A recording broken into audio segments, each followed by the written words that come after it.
ஒரு செம்பு குளிர்பானத்தின் தயாரிப்பு விலை என்ன? 2 வீசம் மிஸ்டர் புலிகேசி. விற்கும் விலை 10 வீச விலை மன்னா.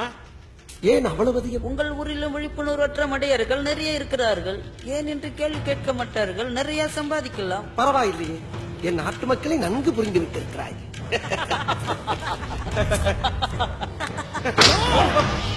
Oh no!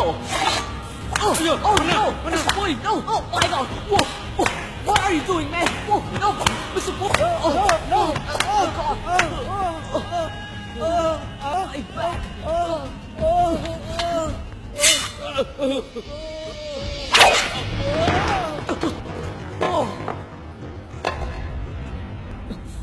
நயவஞ்சகர்களே, பிழைக்க வந்த பிச்சைக்கார கூட்டம் எங்களே ஏமாற்றுகிறீர்களா?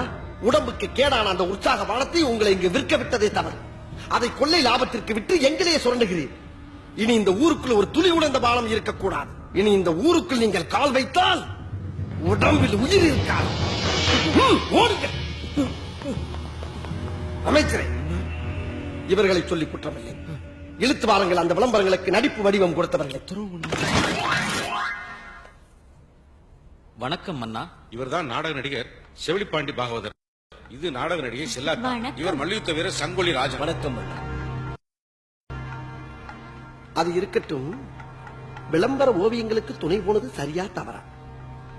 சொல்.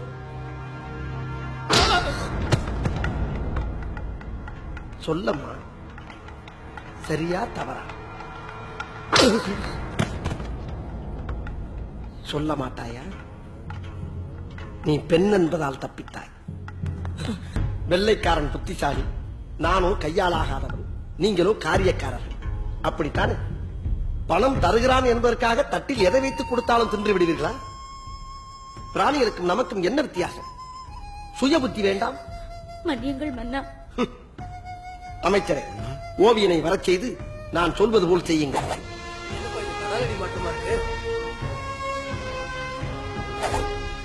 இளநீர் தான் குடிக்கணுமா? தாய்மொழியை மதிக்காத தரித்திரங்கள் பேய் மொழியில் எழுதிடுவார் சரித்திரங்கள். எனவே தாய்மொழியை பேச எழுத தெரியாதவர்களுக்கு கண்டிப்பாக குடும்ப அட்டைகள் வழங்கப்பட மாட்டார்.